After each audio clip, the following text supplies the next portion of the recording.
Hello everyone, it's Sam Marulich from Next Venture here, and today we're going to answer the question or go through kind of the options of solving the problem if you need to hire for your sales team, just putting ourselves in the shoes of a founder who is in this situation. What are your options and kind of what's the next step if you take any of these options? So the first option is you do nothing.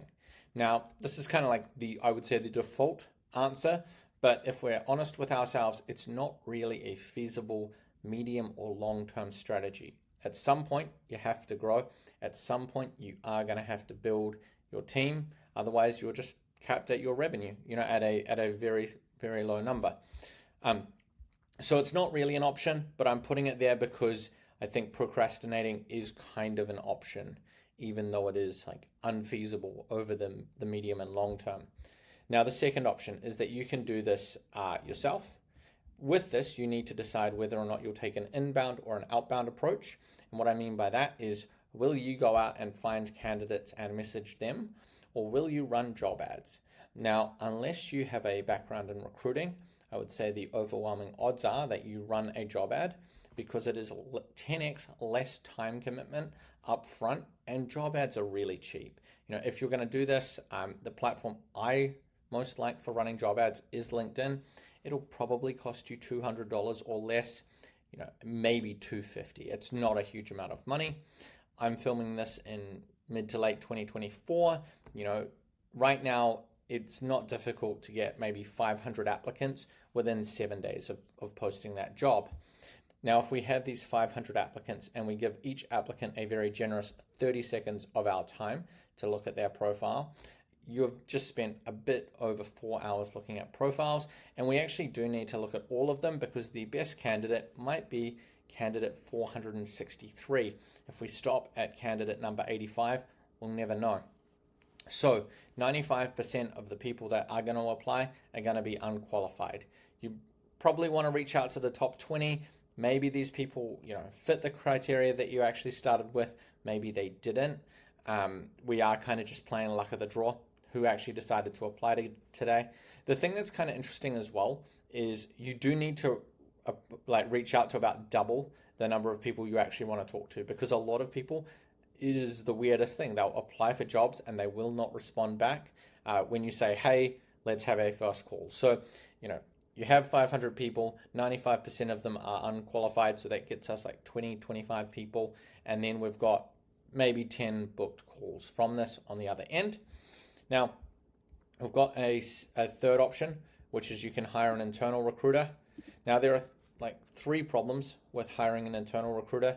The first one is it's only really feasible if you're comfortable adding $15,000 or more in employee spend. And you need to have enough hiring plan just to justify that. Now, I know people will say, well, I could just hire someone overseas. And that's true in terms of helping with the top of funnel, helping with like some of the initial just sifting through people. But if you want someone who can actually close candidates when you get to the business end of the equation, you're going to want someone who actually knows what they're doing and actually knows how to build that relationship. It's going to be a little bit more expensive than you probably hope. Second problem with hiring an internal recruiter is that most recruiters are specialized in one area. So I, for example, I only talk about go-to-market. I only really talk about sales, and only within the context of B2B SaaS businesses. I do not know anything about hiring engineers. And the thing with recruiters is there are actually recruiters for every single job. I've met recruiters who work, hiring captains for big ships, like big container ships. I've met recruiters who hire partners for law firms in London. There are recruiters out there who will help, 23-year-old teachers move from New Zealand to the UK. There are recruiters out there for nurses, for doctors, for city planners. If you can think of a job, there is a recruiter, there is a recruiting agency, probably a whole cluster of them that will specialize in that specific niche. So if we take it back, I cannot help you, in this hypothetical example, if you wanted an engineer. I've got friends who are engineering recruiters. They're very good at their job, and they do not know anything about hiring salespeople. So their ability to actually evaluate talent is very, very poor once you get out of that speciality. And that's just part of the game. So a true recruiting generalist is pretty rare. Now, the third problem with recruiters is that no one has had a worse time in the market over the last 5 years than internal recruiters. So when COVID rolled around, they were just mass laid off. They were, hey, we don't think we're going to hire for the next 18 months. We don't need these recruiters. And then things bounced back very, very hard, right? So they were the most in-demand role for about 18 months there. And then over the last 2 years, decimated does not describe how bad it has been for internal recruiters in technology. A lot of teams, they have been entirely disbanded. They've been cut by 75%. They've been cut by 60%. And frankly, the kind of outcome of this is a lot of people have just gone on to other careers. So there are a whole lot of very junior recruiters and then very senior recruiters. And frankly, with the more senior ones, you're probably paying them more than $15K a month by the time you add in benefits and equity and all of the other associated costs. So we get to our fourth option, and you can hire a recruiting agency. Now, there are two kind of recruiting agencies that I'm going to talk about in kind of this context, which is there are recruiting agencies that charge an upfront fee, and then you've got contingent agencies who are kind of more like real estate agents in terms of their structure, no win, no fee. Now, regardless of what one you do with the agency that you pay an upfront fee to, you're looking at like $10,000 in cost, maybe even more. The contingent, it's not going to cost you anything to get started. Now, either way, it's going to take you about 2 weeks to get that initial tranche of candidates from the agency. The thing about upfront fees as a way of kind of structuring payment, one of the reasons that recruiting agencies do it, I personally do it, is that it dramatically increases your success rate. I started my career at a contingent recruiting firm, and 1 year we stopped doing any sort of contingent. Our number of clients more than halved and our business got a lot bigger. We did a lot more placements with every single client that we worked with. Our success rate went through the absolute roof. When you pay that upfront fee, the odds that you have success, you actually make a hire, just go up dramatically. But you're still, looking at another 10 weeks or so, and you are still looking at like $30,000 in cost. So it's quite an expensive thing. With the contingent agency, you're waiting 2 weeks or so, like very similar to the agency that you've paid for. And in about 20% of cases, you'll talk to a bunch of candidates, and after 10 weeks or so, you'll make a hire. The actual cost is the same. The actual time spent is about the same. But what you'll have in about 80% of cases is the contingent agency didn't really listen to what you were looking for. You talked to a whole lot of unqualified candidates. You've wasted 12 weeks. And the problem is your job, it will have fallen into the too hard to fill bucket. So it just didn't get any more attention. The recruiters simply focused on easier to fill roles. I just want you to imagine, right? Imagine you're a recruiter in this case, but we're going to take the analogy over to car sales.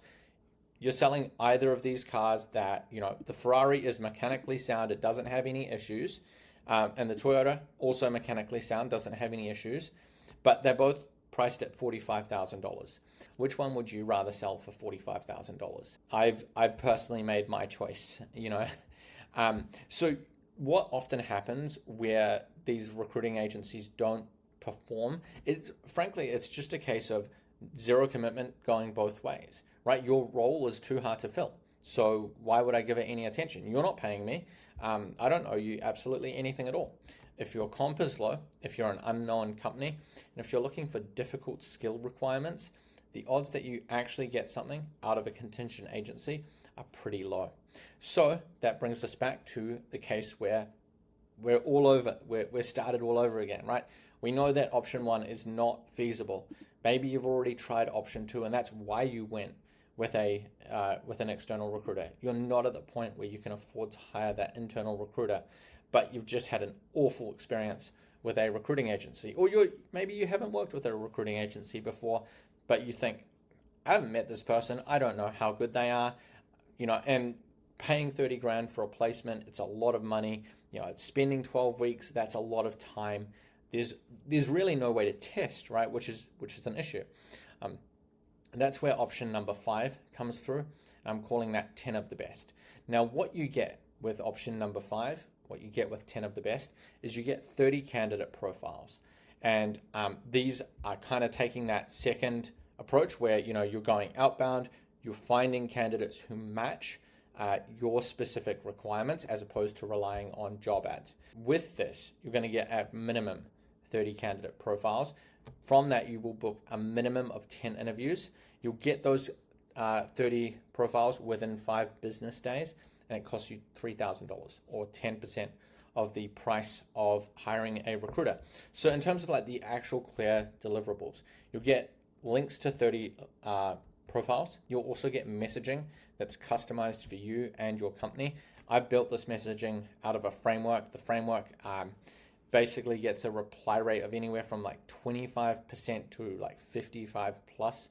Now, not all of those replies are yeses, but if I send out 15 messages, I'm going to book 4 calls within the next 24 hours. And you'll also get a cheat sheet of questions to ask candidates on the first interview.